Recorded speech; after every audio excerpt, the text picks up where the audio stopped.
May bago akong sasakyan, pero hindi bago. Second hand siya. Para magmukha siyang brand new, dinala ko siya dito sa RTP Garage. Kita nyo guys, pag punas ni kuya, pwede ka nang manalamin. Makikita nyo dito ang pinagkaiba. Sa kaliwa, pag natapatan ng liwanag, para bang may mga hibla-hibla ng gasgas. Pero dito sa kanan, parang brand new na ang sasakyan. Second hand pa ba to? Parang bago ah. Nga pala guys, may binili akong sasakyan. Second hand lang siya, pero pangarap ko yung ganitong klase ng sasakyan. Na mataas, may sunroof, yung masarap dalhin sa nature trip. Kaya maraming salamat sa Itaas dahil pinagkalooban ako ng ganitong sasakyan. Hindi na ako mangangamba sa mga lugar na pupuntahan namin. Yung una ko kasing sasakyan sobrang baba. Kaya hindi namin masyado magamit sa nature trip. Binenta ko na pala. Kaya ito, nakuha ko to. Siya na nga pala ang papalit kay Kuis. Siya si Kuis. Kuis na naman. Maraming salamat sa halos 2 taon na nakasama ka namin. So ayun na nga guys, nasa biyahe na kami papunta sa RTP Garage sa Novaliches, Quezon City. Habang nasa biyahe kami, nakaramdam kami ng gutom. Kaya nag-food trip muna kami sa tabi-tabi. May nakita pa kaming pastil dito. 25 pesos ang isang order.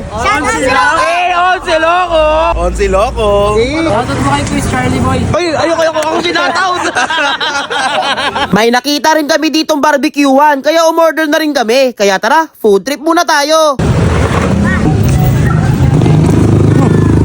Mga ilang oras nga nakarating na kami dito sa RTP Garage. Located sila sa 56 Susano Road, Novaliches, Quezon City. Nasa Google Map lang din sila. Sa Monday, sarado sila. Pag Tuesday to Sunday naman, open sila ng 10 a.m. to 7:30 p.m. At dito nga guys, pinag-uusapan namin kung ano ang magandang gawin dito kay Kuis para magbuka ulit siyang brand new. Bali, iwan namin to dito ng mga 5 to 7 days. At dito nga sinisimulan na nilang gawin si Kuis. Pinatanggal ko yung mga sticker na nakakabit. Bali, pinag-graphene coating ko pala to. Ano ang graphene coating? Tara, search natin sa Google. Ang graphene coating ay isang advanced protective layer na ginagamit sa sasakyan o motorsiklo. Pinoprotektahan neto ang pintura laban sa gasgas, UV rays, tubig, dumi at iba pang contaminants. Ang graphene coating ay parang upgraded version ng ceramic coating at mas hydrophobic siya sa ceramic. Ito yung pinipigilan ng pagdikit ng tubig at dumi na nagpapadali sa paglilinis. Mas matibay siya kesa sa ceramic coating na umaabot hanggang 7 taon depende sa kondisyon. Tapos ang kintab at magmumukha pang brand new ang sasakyan mo dito. Para sa iba pang detalye, ibisitahin ng kanilang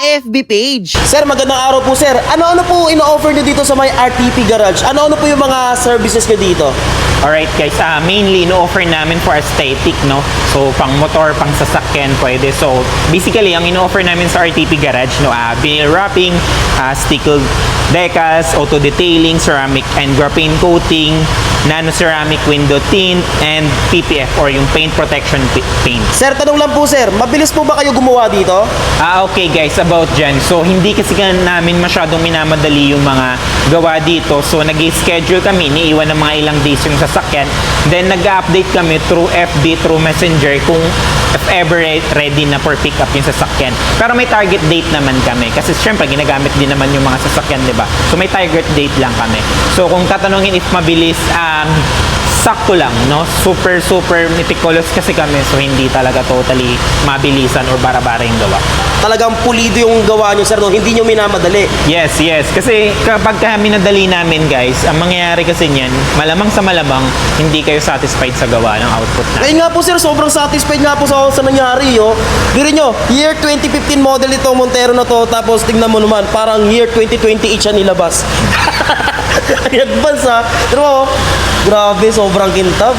Guys, if ever interested kayo sa mga gatong klase ng output, no, mag-message lang kayo sa page for inquiries, alright? Napaka-solid na ito guys, so papakita namin yung before and after na ito. Sir, maraming salamat po. Nagmukhang brand new yung sasakyan ko. Nakaraan, mukhang luma yan eh.